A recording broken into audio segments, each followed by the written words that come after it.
You are watching CultFusion. A small footnote to the viewer.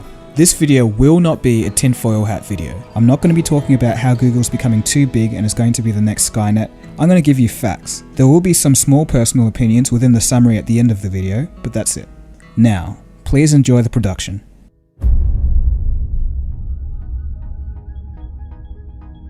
(1995). I was 5 years old and the public internet was only 3 years old. People didn't really know what the internet was or how to use it, or even if it was of any use to them. On one particular day in 1995, history would change forever. A 22-year-old Larry Page and a 21-year-old Sergey Brin meet for the first time at Stanford University. Larry and Sergey soon become good friends and begin collaborating on a search engine called Backrub.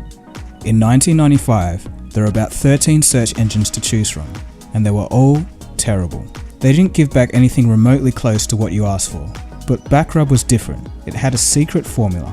It was called PageRank, and you're looking at it now. This one formula was one of the reasons that Backrub performed so much better than the other search engines of the time. This was the key, the secret. This formula will indirectly be worth billions in the future. On September 15th, 1997, Backrub was changed to Google.com. And the rest, as they say, is history.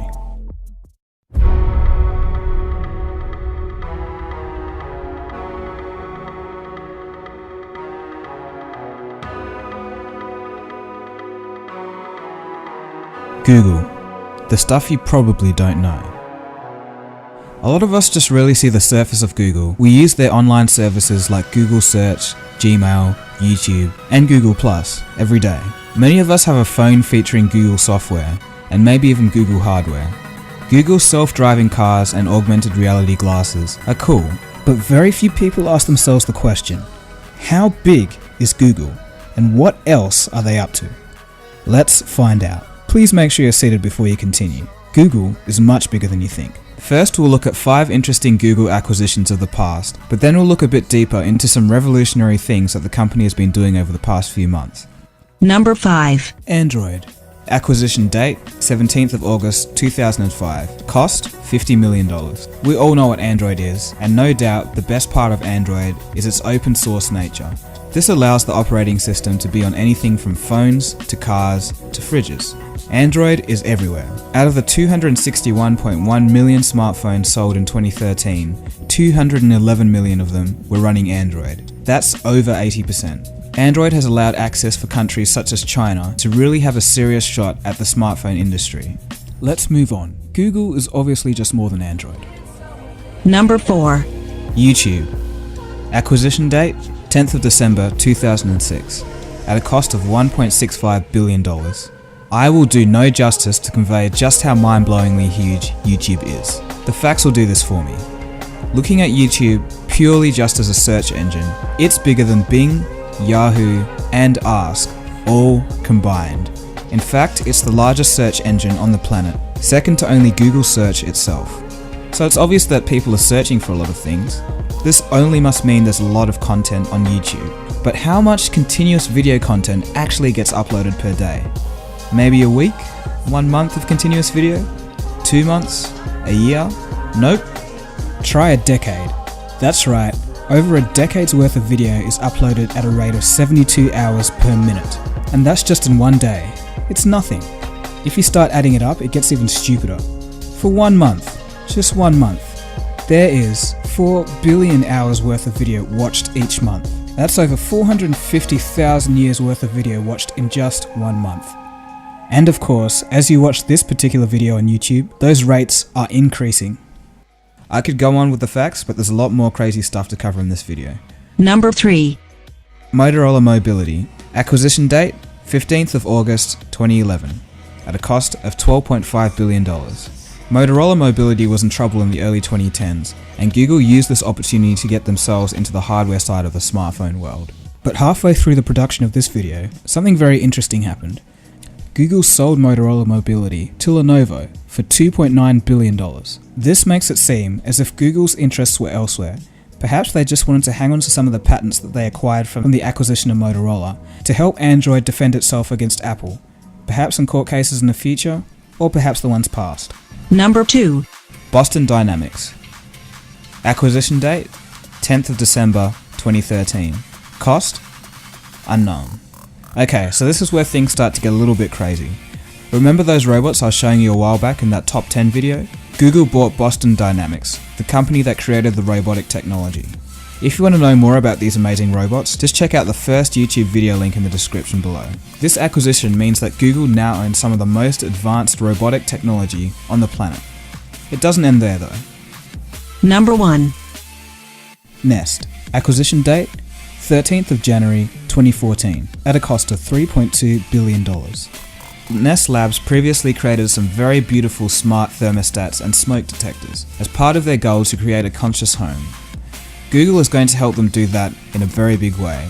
We may eventually see a home powered by Android and Google Now. These kind of acquisitions will be quite interesting over the next 5 years or so. And here's a bonus item. DeepMind. Acquisition date? 26th of January 2014. This was Google's first AI company acquisition.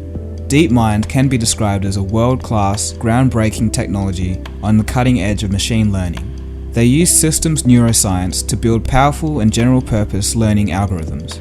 But let's get to the Google robot, because it seems like they have all of the parts in place, so let's dissect a bit. Let's start with what would be the brain of the robot, and that is DeepMind. We don't actually know that much about this company, but we know that it was created by a child prodigy who liked chess and has gone on to create games. And we know that they have some patents in looking at images, their technology, and deciphering what's inside the images without humans saying what's actually in those images. And then So critical thinking. Exactly, Yeah. critical thinking.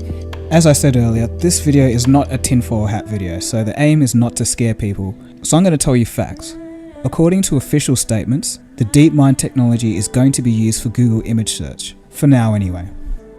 So that's a bit about what Google's been doing, but what about some of the more crazy out there stuff? Well, there's definitely some lesser known things going on at Google. Of course, I'm mainly talking about Google X. Google X is a semi-secret facility run by Sergey Brin and Astro Teller. Google X aims to, quote-unquote, improve technologies by a factor of 10, according to Astro Teller. He goes on to say, think of science fiction sounding solutions. In late 2013, Google went on a robotics company acquisition spree. Every day they purchased a new company that operated in fields such as humanoid robots, robotic arms, and computer vision. I guess we just have to wait for the announcement to see what they're really up to. Another very interesting project is Project Loon. Project Loon aims to provide internet service for the 4 billion people that don't yet have access. It aims to do this via balloons in the stratosphere. The balloons will float in the stratosphere about 20 miles or 32 kilometers above the Earth's surface. The balloons will create an aerial wireless network with 3G speeds. It's hoped that Project Loon will bring a low-cost way to get the rest of the world online. So as you've seen, some amazing advances in technology are happening right now. It's an exciting time to live. Anyway, we'll take a short break and then we'll be straight back after this. Every day, America Online is making it easier for people to live, work, and play. Yeah, downloading is easy too. You know, I can even send email on the internet. And welcome back. Let's get straight back into it. Recently, Google was part of a world-first event. Let's check out the news bulletin from CNN to see what it was. Google and NASA have teamed up to share one of the world's first commercial quantum computers. This machine, made by Canada's D-Wave, will be installed in a NASA research center in California. Yep, so as it turns out, Google is also in the quantum computing game.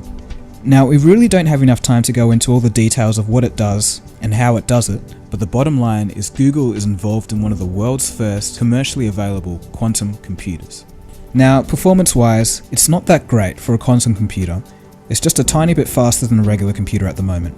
But of course, it's the very first version of a brand new sort of computing, so it's going to take some time to get there. But it's pretty cool, that chip you're staring at is an actual quantum computer. It's hoped that this computer could be used in the future to solve very complex optimization problems, one of which is global warming. But of course, one step at a time. The mysterious barges. In October 2013, 4 strange floating barges were found off the coast of Treasure Island, San Francisco, Rikers Wharf, Portland, and New London in Connecticut. Google refused to give any detailed statements about the use of the 4 250 feet long, 2,000 plus ton barges. The only explanation given for their existence was to, in quotes, to use the barge as an interactive space where people can learn about new technology. Some say it's just a storehouse or marketing area for Google Glass, but no one knows for sure. And now we'll end off the video with the most recent announcement. January 16th, 2014, Google announced their specialized contact lenses. These contact lenses will provide a glucose monitoring system for diabetics using a non-intrusive method. So, over the next decade, we may see home automation from a conscious house, advanced intelligent robotics, and the global expansion of internet coverage. But in 10 years, just how much will Google own? Their services may already account for almost 40% of all internet traffic. In one way, it's a bit unsettling to see a company have such a large and growing embrace over every aspect of the technological universe. But on the other hand, it only can be, and it has to be Google that advances the state of our world. There's no other company out there that has the resources and infrastructure to do the research and develop such amazing technologies and produce products at a reasonable price for the world. The only thing I ask of you, Google, is to just stay sincere. So you've just seen all the latest information about one of the largest, most dynamic and influential companies we're ever likely to see for a long time. So what do we take away from all of this? Well, you can look at it this way. The founders of Google, Larry Page and Sergey Brin, were just two regular guys. Two regular college dropouts to be exact. They saw a need for more accurate search, and they put their minds to it, and you've just seen the result. So the next time you feel like giving up on an idea, just think about that. Two very intelligent, but otherwise regular guys changed the world. So what do you have to lose? Alright, so I'm not a life coach, but it's still food for thought. So that was Google, and this is me. Hey, Dagogo here, the creator of this channel and also that video, of course. So if you guys are new here, I've got some music videos and some documentaries and all sorts of other stuff because I just do a little bit of everything really. So if you know someone that likes Google or technology in general and you want to share this video, you can do that as well because editing and putting together and planning one of these videos takes quite a lot of time. I'm not sure if you could notice that or not. So just any little thing helps. People have been saying I should get my stuff out there. So this is my effort to try and do that, wink, wink. Yeah, that's all I really wanted to say. Alright, so I'll see you again for the next one, and enjoy your day. Cheers. But it's all in good fun, and hopefully you guys enjoyed it. And I'll see you again soon for the next video. I don't know what I'm talking about.